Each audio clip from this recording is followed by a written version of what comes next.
Om Jnanatimirandhasya Jnananjana Shalakaya Chakshurunmilitam Yena Tasmai Shri Gurave Namaha. The very concept of interfaith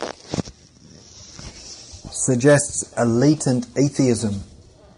Srila Prabhupada, when he was asked, what do you believe, would always say that Krishna consciousness is not a matter of belief, it is a science. And he would explain that faith can change. So if one says, I believe in God, that means he thinks that gives the idea that he presumes God to be subject to his belief, whereas God's existence is independent of our believing or not believing. That's why Prabhupada said Krishna consciousness is a science to understand who is God and how he is God. If one says, I believe in God, then that means that tomorrow he might not believe in God. It's just a matter of his belief. He takes it to be some kind of blind whim.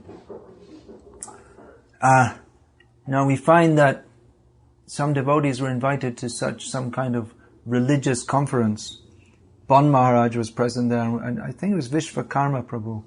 He must be there in the Veda base. Said that that when he spoke, he said that, well, so far we've just discussed different beliefs, but now let's discuss the absolute truth. And then everyone became, including Bon Maharaj, became very disturbed at this. But Prabhupada approved of this attitude. So if we're going to go to Interfaith conference, we should present what is the absolute truth, what is the highest truth. And that is, Savai Pong Sang Paro Dharmo Yato Bhaktirad Hokshaje Ahaitukiya Pratihataya Yatma Suprasidati Anyabhilashita Shunyam Gyanakam Adyanavritam Anukulyena Krishnana Shilanam Bhaktiruttama. This should be presented.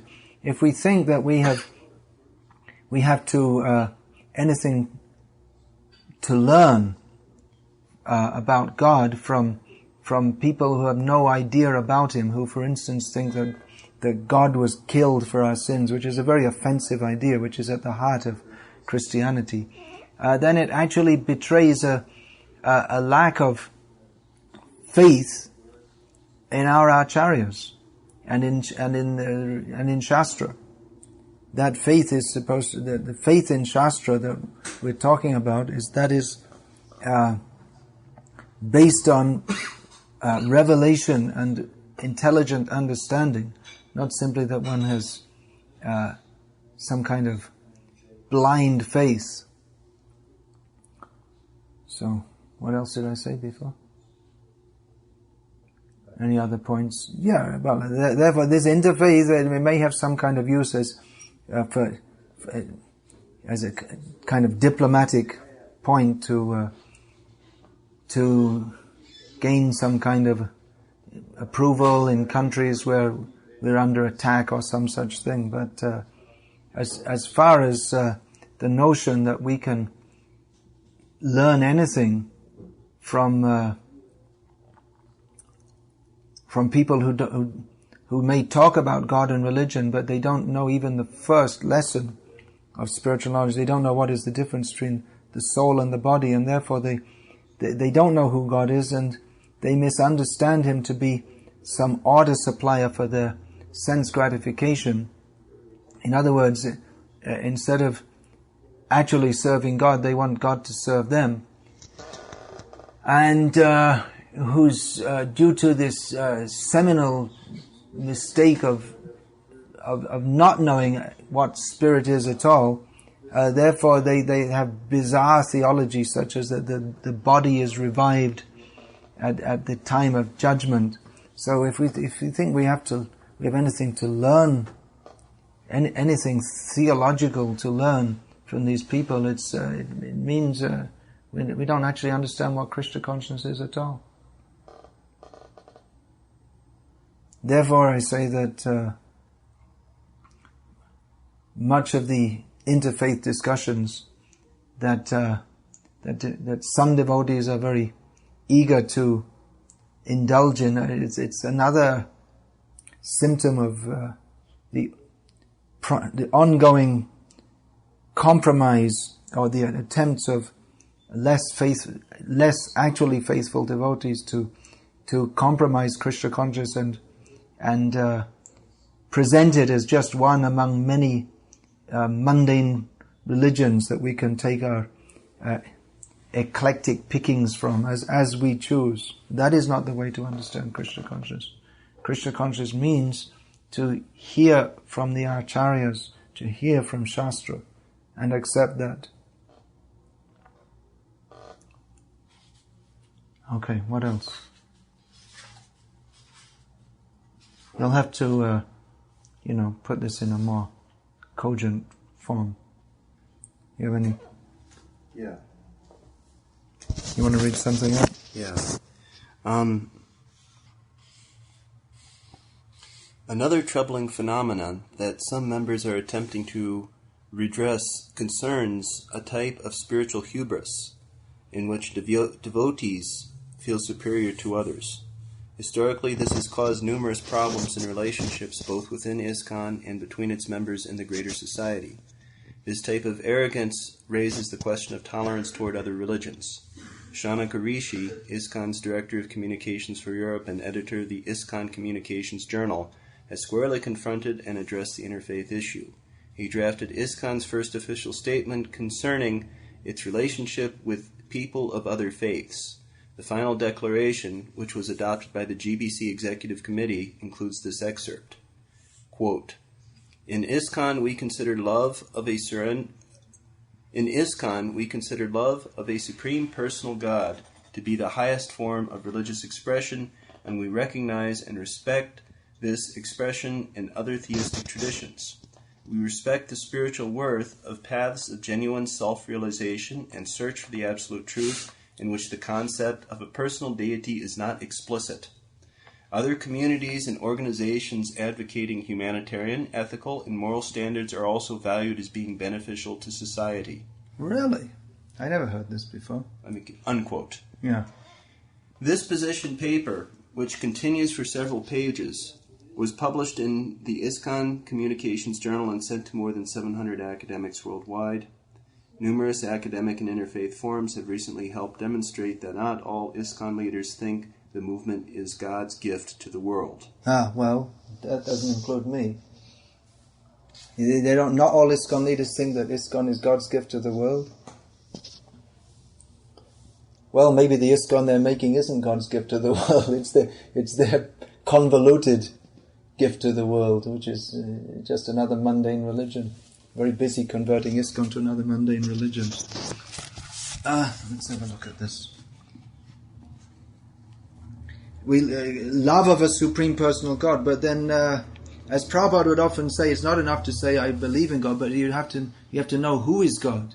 How can you love someone if you don't know actually what his name is, where he lives, what he looks like, who his friends are, what he likes to eat?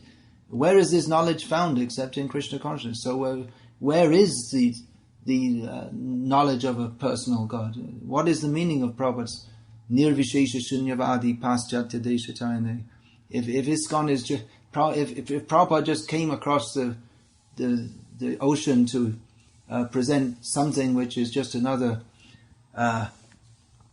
variation of what was already there, then what was the need of him to come anyway? Then we might as well just go back to being Christians, maybe vegetarian Christians or something. If we don't think that Krishna consciousness has got something unique to offer, then why should we dedicate ourselves? Why should we adopt so many things which are different, which Prabhupada gave us, different to the Western society? Krishna consciousness is different, and not just in its cultural expression of dress and food and religious rituals, but in essence is different because it provides the actual truth of reality of who Krishna is, which is not to be found anywhere else. As far as this hubris, this matter of being puffed up, well, a devotee, he shouldn't think, well, I'm so great, but we should recognize that Krishna consciousness is the topmost path. One should think, I'm so fortunate that to have been inducted into this path, to have been accepted on this path by my acharyas. That doesn't mean that one should become proud that I am better.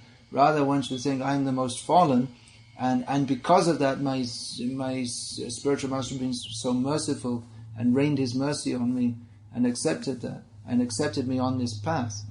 So, taking to Krishna consciousness, we should certainly recognize that it's the topmost religious process, and if we don't, then we're not accepting Krishna consciousness, because that's what is stated in Shastra, that Krishna consciousness is the topmost path, and not just that accepted in Shastra, but Prabhupada would analyze, as I said, that it's how it is the best religious path. I mean, certainly we should accept that, and that all other religious paths that don't know who is God, they can hardly be personal, although they may profess to be. They have their idea of a personal God is an old man with a beard throwing curses down at the people on earth and chucking them into hell forever. This is practically an insult to God, their belief in God. So we may respect that something is there, but that at the same time, the job given to us by our acharyas, the duty is to instruct others into what is the actual reality, and if others are actually sincere, then they will accept. If they're sincere about knowing God, then they'll accept Krishna consciousness. Just like Prabhupada said, that you may have religion, but if you find a better understanding of it, then why not take it? Just like people are going from India to America for higher education and material education. So if they already know something, but to get higher education, they go to America. So if you already have some education in the matter of God, but you find something which is better and more, then why not take it? This was Prabhupada's idea of interfaith. That if you're actually serious to know God, then you should accept Krishna consciousness. What else? Other communities and organizations advocating humanitarian, ethical and moral standards are also valued as being beneficial to society. Well, is there advocating morals and ethics without Krishna consciousness? It has it has the value of it's like the value of adjusting your seat while you're driving into a brick wall. That's the value. Without Krishna consciousness, everything is a failure. Prabhupada wanted, he told Satsvarup Maharaj to write a book called that.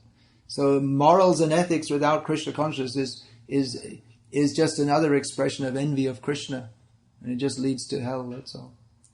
So what is the actual value for human society? It's a genteel way of going to hell, that's all. Morals and ethics without Krishna consciousness. And it's actually immoral, because if we don't recognize Krishna, then that is immoral. Where is the morality?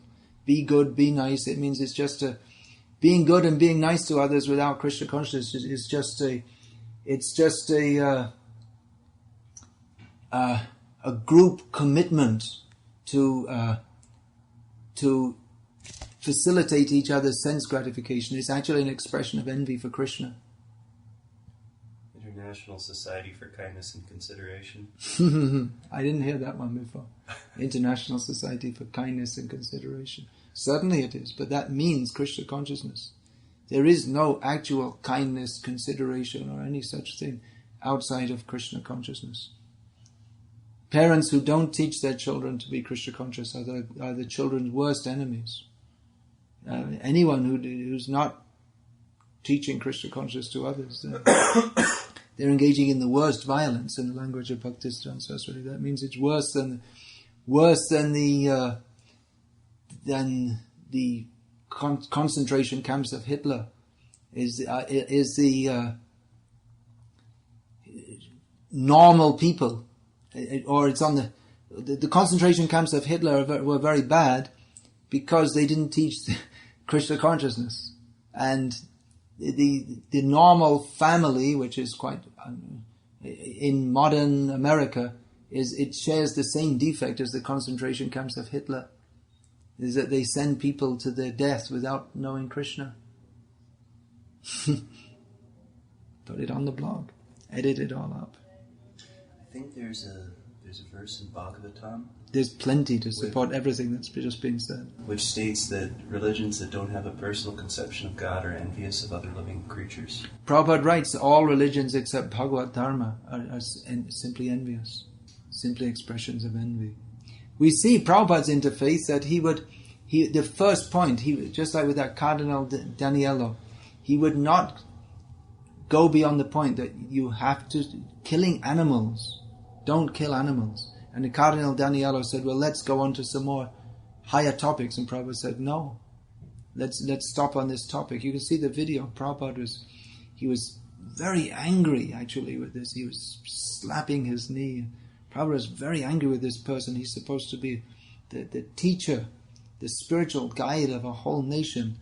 And he's arguing that God allows us to slaughter animals for the pleasure of our tongue, because they have no souls. Such an ignorant fool. So actually, if we study from the Bhagavad perspective, which we're supposed to do, then all these people, they don't have even the slightest knowledge of the soul, what it actually is. They're all ignorant fools. And then if one discusses with fools instead of instructing them or avoiding them, then one also becomes a fool. And this is what's going on. What else? Anything else? I think that's enough for now.